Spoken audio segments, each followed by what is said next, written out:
Hi, I'm Richie, otherwise known as Dirty Secrets, and I'm back at Sonic Academy for some brand new tech tips.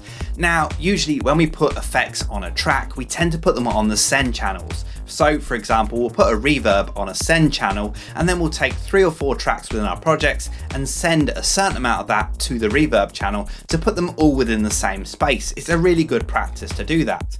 However, sometimes I will put the effects on the actual tracks themselves. Now, this is not a bad thing to do, it's just a different thing to do. However, it does allow me to do a very interesting effect. By putting the actual effect on a channel, I can control how much dry and wet I have of that instrument.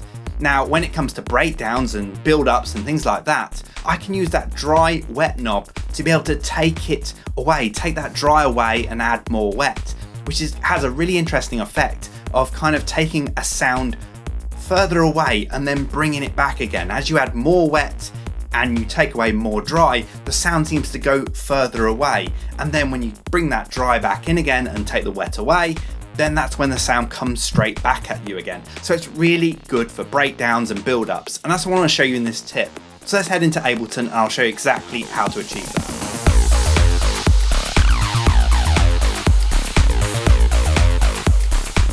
So we're back in Ableton and we're actually having a look at a remix of mine because this is where I've used the technique on a vocal in the breakdown. Now I have all of my vocals here all grouped in a vocal bus, so I've got all the different processing that I want to on this vocal, but I want to focus on this repeated vocal here, so you can see the repeated vocal that's going on here. Now, I have a delay and I've got a utility on here, which I'm going to show you exactly how I came up with the effect. Now, I've reset these, so there's no automation on there at the moment because I wanted to show you what it's like beforehand. So let's play this back.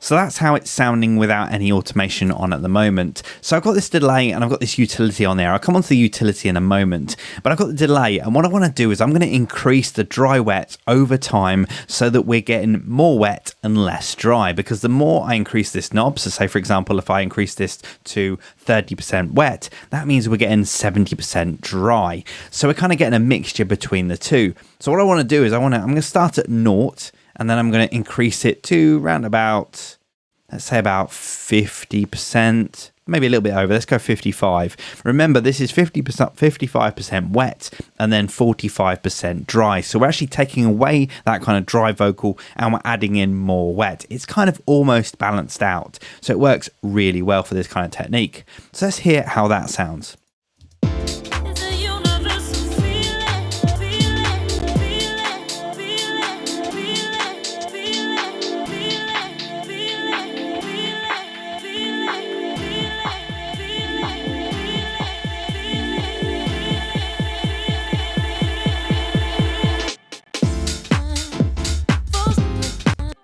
So you can hear the dry has really been taken away there, and we're just getting this kind of repeated vocal, which works really, starts turning the vocal from being just a vocal into kind of almost a texture, almost like a sound texture.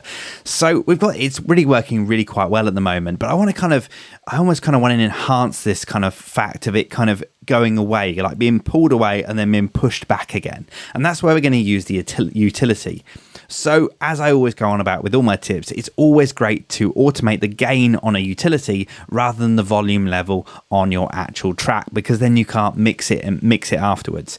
So it's always good to have a utility on your track. And what we're going to do is we're going to automate this gain. So I'm going to take this gain down as we get towards the end of the breakdown. So we're reducing the volume of that vocal, and that includes the delayed vocal as well. So it's taking it all down in volume. So we're drawing it back to then push it back in people's faces again. So again, I'm going to put a notch here. So I'm going to start at 0. So this is not having any effect at the moment at all. And I'm going to bring it down to about, let's bring it down to maybe 5 dB. We don't want to bring it down too much. We don't want to take the vocal away. We just kind of want to just subtly kind of bring it back a little bit.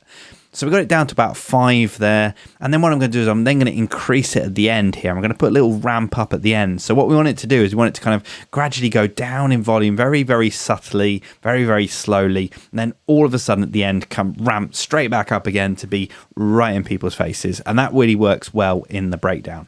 So let's have a listen to that.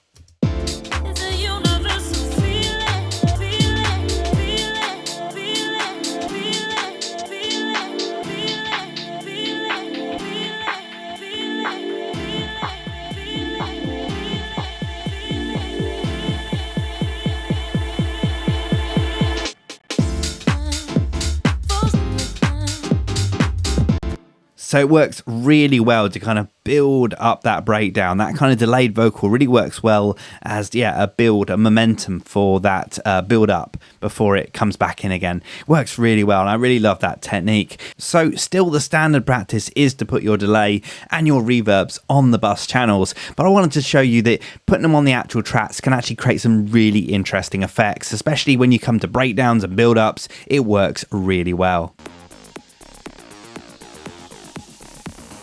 Thanks everybody for watching, commenting and indeed liking. We really do appreciate all the support we get here on our Sonic Academy YouTube channel. So if you found this video super useful, please, we'd love you to hit the subscribe button. We update the YouTube channel every week with new content. And if you want to watch some more relevant content, just click on the videos beside me.